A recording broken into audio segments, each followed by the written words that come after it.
Hello and thanks again for tuning in to the Mostly Professional podcast. My name is Matthew James French and today we are talking to our guest Jake Moss. We'll be talking about painting, writing, theatre, working overseas, a very special woman named Margi, and growing up. This is part 2 of 4. Hope you enjoy it. Here we go.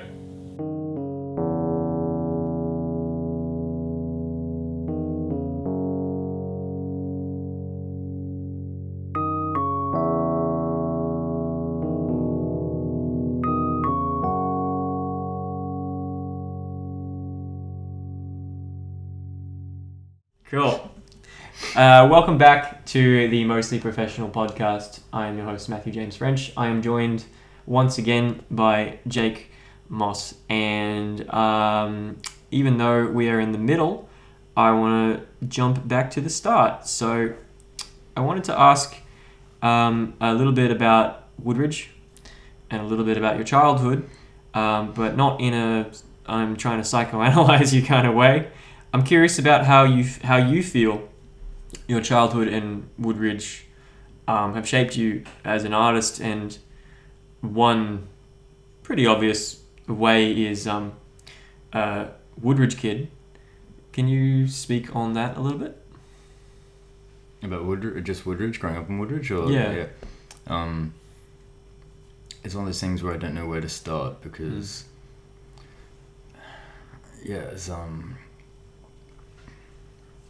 it's so different than any other place I've been. I don't know where to start, sorry. I think I have a friend, Jack, and he's my only friend that I have from the city of Logan, where Woodridge is. And the relationship I have with him is so different than with anyone else because it's kind of like he gets it. Like, you can explain it to so many people. You can say, it's really poor, or there's lots of this or lots of that there, but you kind of have to live it to understand what it's like. So yeah, it's very it's a very poor area. There are lots of immigrants. It's very multicultural, and because of the poverty, I suppose, hand in hand with that, it goes a bit of crime. And it's weird though because for high school, I went to a private school at South Bank, right near the city. So it was weird going home to that every day and walking through Woodridge to get home, but also going to this private all boys school. Yeah, I've seen that school. So I think it's affected me in a lot of ways. I definitely think it's one of those things where it's helped me relate to a lot of people because that was my upbringing. But then since then I've also made friends and being associated with people who are from the opposite type of place. So it's good because, if I meet someone who's, poor or whatever, it's I get it. I lived off 2-minute noodles. I remember for a while we didn't have most of my childhood we didn't have a dryer, so we used to dry our clothes in the oven. And I remember for a while we didn't have a washing machine, so we used to hand wash all our clothes, which really hurts your hands after a while. So we'd hand wash our clothes, dry them in the oven, and I'm not even kidding, we used to make a lot of ginger cakes and stuff. So I swear to God, sometimes my uniform would smell like food, just from being heated up in the oven. Yeah, it was weird, but there are just lots of little things that it's one of those things. I don't know. It's I've never thought about trying to explain it in an interview setting, but our house didn't have insulation, so it was fucking really cold in winter, really hot in the summer, and just so many little things that add up. It's not just the house I grew up in, which was housing commission, but also just the area. 2 of my friends from primary school are dead. So one of them died from drugs. That was my best mate in primary school. And a good friend in primary school, he died because he was running away from a group of men and he got hit by a train at Logan Lee train station. And they're just the two, because I was friends with them, that I know about. There are probably other people from that school that have died that I just don't know about. But so they just think, I don't know. Again, that's something I could talk about for hours, because there's so many aspects of like growing up in a place like that. Yeah, where you're not being understood by people. That's why I love my friendship with Jack, because like he gets it. Or I was always ashamed of it too. Like with the train home and on the train to school, I used to get off at Trinder Park, so which meant I had to walk a bit further every day. But I just didn't want to be seen getting off Woodridge, because I was so ashamed of like living there. Yeah, just so many things like that. Yeah, but so that's influenced my work now, because like it's kind of like the idea of knowing that like there's nowhere to go but like up. So it's kind of like the idea of having nothing to lose. Like worst comes to worst, what, I end up in housing commission in Woodridge. So it kind of, in a little way, like without sounding like tacky or whatever, like it adds a sense of like, not fearlessness, because I'm afraid of a lot of things, but... Well, it's interesting you say that, because I was just thinking that word. Yeah, it adds a sense of like, I have nothing to lose. Like, what's the worst that can happen? Happen, you know? Like, whereas I think a lot of people that I've spoken with about art, or, you know, they think, oh, but what if it doesn't work out? You know, I want to have a safe career and all this. And it's like, I've seen what happens if things go south, because that was my childhood. So it's like, that's not bad. Like, if that's where I end up, it's alright, it's worth it, like, worth going for it. Yeah. Because I can see that. What do you mean? Reflected in, well, the talks of like, well, how bad can it be? I've already sort of done it, you know, with what you've talked about with sleeping on the floor at Metro Arts, and, you know, the things that you've done overseas have not necessarily been cushy. You know, you're not necessarily staying in a fancy hotel and being hand-fed and everything. It's like, it can give off that illusion of like, I did a thing overseas, and it's like, yeah, but... It's all of my own dime. Like, I've never received a grant or anything. Like, it's like everything, whenever I do a trip overseas or anything, it's always like me paying for it. Like, and also something else I realized with Woodridge is that like, I think that's what gives me drive, is that I know like, although I know, okay, worst comes to worst, I end up back there. And yeah, maybe I say like, yeah, it's not bad, whatever. But at the same time, I don't want to go back. Like, I don't want to. There's a certain life where it's like I don't want to do that again. Yeah. So I know that gives me the drive to like, you know, just work and keep busy and keep productive. Yeah. Because it's like, I know what happens if things do go bad. So yes, it's weird how I can see it as nothing to lose, but then I also see it as I don't want to. Yeah, it's not necessarily I've got nothing to lose, so why bother? It's like I can handle it, but I also don't want that. Yeah, like I want to have a family, and I want to give them a really good life. So that like drives me forward. Yeah. Yeah, and I can also see that in the scope of things that you do and the things that you try, which probably all kind of stems from, again, that attitude of, you know, what's the worst that can happen, and if I don't, then I'll regret it later type thing. Because as I said in the introduction of the last episode about the things that you've done, the different art forms that you've explored, either currently or at one point, you know, it all sounds like a lot of wanting to try new things, trying to experiment, try new places, and it all stems from that. It's also the idea, or the reality, that not everyone's as lucky as I am. Not everyone has like the drive or motivation or whatever. And yeah, it's like I've already mentioned 3 of my mates that have died. And 2 of them from Woodridge, 1 from high school and uni, and there are others that have died as well. So it's like, it's not even just waking up being 50 and thinking, oh, I wish I went for it, but also might not be waking up when I'm 50. So like, I just don't understand it when people don't chase things that they're passionate about. Like, I don't get that, because every now and then someone like will come up in conversation, someone will, you know, say that they like how I live my life or whatever, but I think it's, I don't know, it's not, it just makes sense to me. Like, it's not a weird thing. It's not like, it's not an oppressive thing or anything. It's just, it would be weird if I didn't do this. It'd be weird if I did have like a normal job and I don't know. I was just thinking of you in an office. It was so weird. Yeah. Can't do it.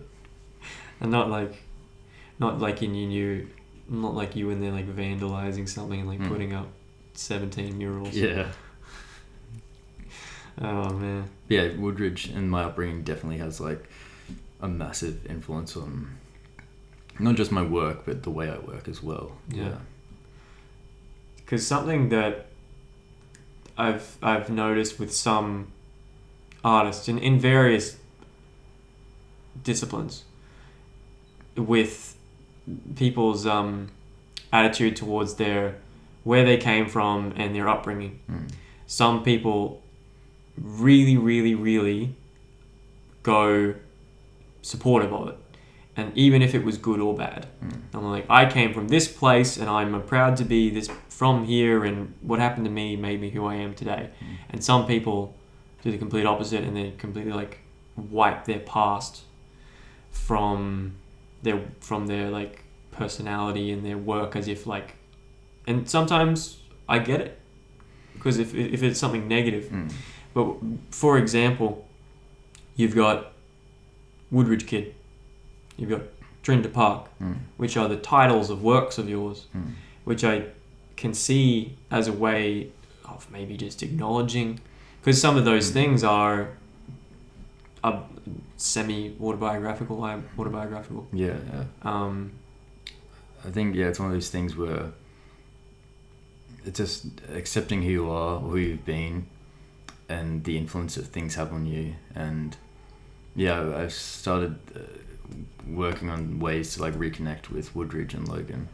Last year I met with the assistant principal, and what we're doing is at St. Paul's Primary School, which is the primary school and like the parish where I used to be an altar boy. I went to that primary school, and that's where two of my friends are from that died.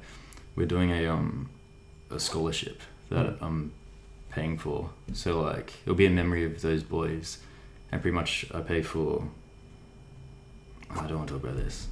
No.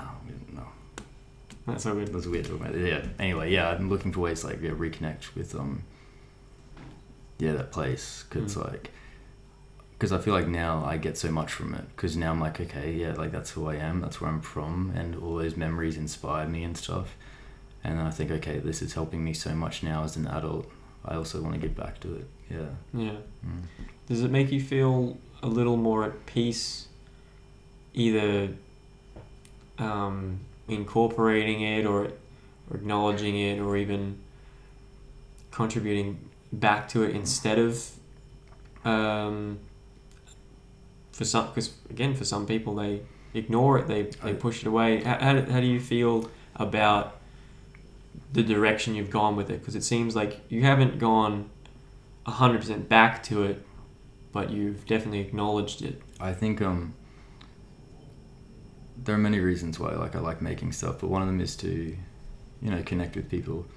And what I like is the idea that not all of my works, but some of them, like, I like the idea, this may not ever happen, but I like the idea that maybe some kid from a place like Woodridge could like read a book I write about Woodridge or whatever, and then it might help them think like, oh, like a bit of pride maybe, a bit of like, oh, like, yeah, I'm from this place that's poor or has certain levels of crime or whatever, but then they also think, oh, but that's a sick book. And put it this way, the only like celebrity to come out of Woodridge is Darren Hayes from Savage Garden. And when I found out, I would have been like 8 or 9, I found out that he was from Woodridge, and I fell in love with their music. I loved it. And like that made me, actually I was on school camp once in year 9, and they were talking about Savage Garden, and then I let it slip. I'm like, oh, he like lived literally like 3 streets away from me. And then the camp instructor was like, oh, he lives in Woodridge. I was like, oh, okay, maybe it's more than 3 streets. Because like I was so ashamed of being in Woodridge that I didn't even want to like, I'd rather lie. I'd rather tell them I was lying than tell them the truth, which is, oh yeah, I live there. So like I don't want kids to feel like that. I want kids to know that it's okay like to be from a certain area or a certain upbringing. Yeah, so that's definitely a big part of why I want to talk about that in my work, like growing up in certain areas. Yeah, I can totally respect that. I've never had quite the same level of feeling about where I grew up and that kind of thing, and partially that's because nothing super positive or super negative came from that. It was quite it was positive, but it was like calm positive. And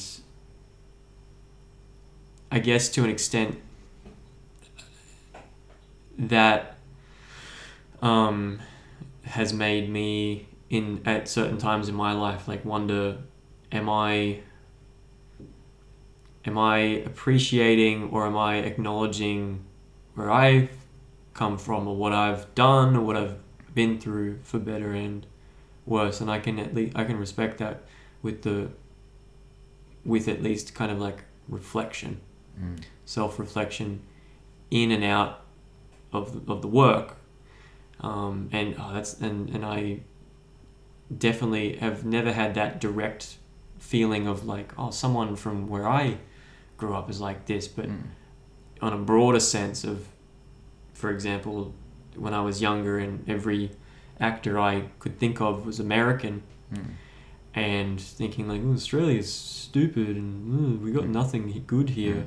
And then you grow up and you get a bit less immature, but you hear like, oh, this person grew up in Queensland, this person grew up in Brisbane, and it makes you feel less insecure about where you come from. What suburb did you grow up in? I grew up in Kawongba on the north side of Brisbane. Don't even know. What's that and near? A lot of people don't even know what it is. What's it? Near Petrie. Oh yeah, my dad used to live there. He recently moved from there because we moved out of Woodridge and he moved to the north side. Yeah. That's right. There you go. But that's the most common conversation that I usually ever have about that was, where'd you grow up? Here. Where's that? Petrie. Which may or may not matter in the long term, but for when I was a bit more insecure as a kid, I was like, oh, where I grew up is insignificant. And that's not the worst thing to feel about. I'd rather be insignificant than a place that's like has a reputation at all. Yeah. So that was my silly sort of thought about the reputation of where I grew up, even like a lack of reputation. It didn't occur to me. But now that I think about it, as I'm older, it's like, well, here's what I liked about it that I can remember. Here's what I didn't. And when I go out there to visit my parents, or when they lived there, when I go out there, I'm like, because I live about an hour away from there, and I go out there and I go, I enjoyed growing up here, or it's not as bad as you think it was, or just acknowledge that it did have an impact on you. Because I think that sometimes pushing it away like this had no factor on me whatsoever is a bit silly. It's like, can you seriously expect 18 years or however many years of living in a place to have no impact on you at all, for better or worse? So it's interesting, people's relation to the place that they grew up in. Sometimes it's because of a negative thing, sometimes it's positive. As I said earlier, like, things only mean as much as you want them to. Yeah. So like, if I wanted to, I could be one of those people that don't even talk about where you're from or anything. Yeah, and you can let it own you. But there was a point where I realised, I want to talk about this. Like, I want to make this mean a lot to me. And now it means everything to me, where I come from. So I think that, if you want where you come from to mean a lot to you, I'm sure you could think of ways of doing that. Because think about it, if no one knows where that is, and no one knows what it's like, has no reputation, I straight away think that's amazing, because you get to be people's first impression of that place. That's cool. Like, you can own that. Yeah. Yeah. All right. Thanks very much, Jake. That's true though. Yeah. You can, because think about it, like, as I said, Darren Hayes is from Woodridge. Like, no matter what, I'm not going to be the first person from Woodridge. You can be the first person from wherever the fuck you said you were from. I totally forgot already. What was it? Kawongba. Kawongba. There you go.